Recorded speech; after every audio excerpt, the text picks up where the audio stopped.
Hello, I'm Miss Ashcroft, the new Year 1 teacher.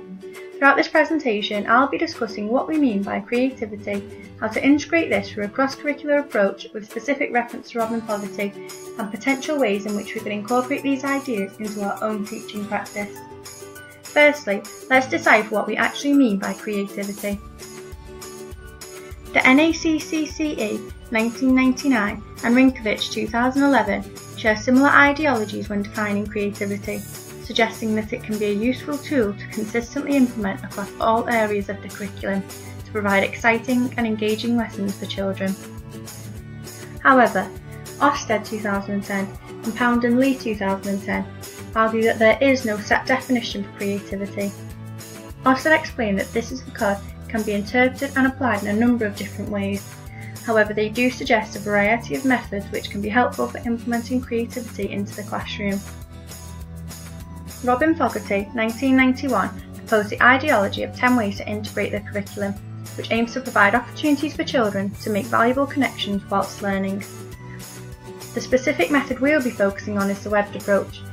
This is where the curriculum is viewed through a telescope, capturing an entire constellation of disciplines at once. It usually centres around one theme and uses this as a method of integrating subjects from across the curriculum. To show you what this cross-curricular approach would look like in practice, I have created a plan revolving around the theme of Under the Sea, focusing explicitly on the core subjects. Firstly, when analysing some of the benefits of teaching science creatively, Davies 2009 implies that it can make children more likely to sustain longer periods of engagement, which ultimately increases the richness and depth of learning. With this in mind, some potential science activities surrounding our chosen theme could include using different methods of research to learn about the similarities and differences between sea creatures. Observing our school's fish tank and its inhabitants will also be useful here too. The children could also use different materials to make a model fish or sea creature and label the different parts to check their understanding. This activity could then fuel a mathematics lesson, where the children could compare their models or diagrams, measuring their lengths, heights and weight. As well as this, the children could create their own under-the-sea setting using only shapes, which can later be used as a stimulus for an English activity. The Rose Review 2009 adheres that if mathematics is placed in the context of other areas of learning, children's understanding is enriched, challenged and affirmed. With the previous mathematics shape activity mentioned, the children could use their own under-the-sea settings as the basis of their own descriptive writing piece in regards to what it is like under the sea, which they can then share with their peers. Also, relevant stories could be read to the whole class, and the children could then come up with alternative endings based on their knowledge of the topic. Kremlin et al. 2009 highlights the importance of creative English teaching, commenting on its ability to provide opportunities for the development of language and literacy skills in purposeful and relevant contexts. When implementing this cross-curricular approach into teaching, it means that themes can be chosen based upon children's interests, enthusing and motivating them with the extent of possibilities. As well as this, if chosen themes are repeated by teachers, it means that they will be able to revise and improve their taught lessons.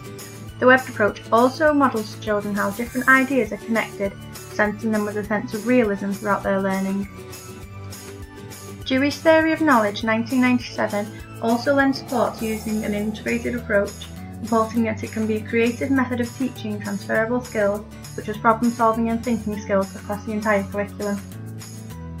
However, Driscoll et al. 2011 argues that it can be difficult to choose one theme that all children will effectively engage with. Driscoll also advocates that using this approach creates the potential risk of overlooking the curriculum, consequently neglecting some subjects. Barnes 2015 suggests that using a cross-curricular approach can cause difficulty when establishing clear learning objectives, which can consequently make it difficult to assess particular subject knowledge. Although, Barnes fails to take account of the children being familiar with a consistent theme, which ultimately leads to relevant, accurate assessment areas, which can also exemplify the children's learnt transferable skills.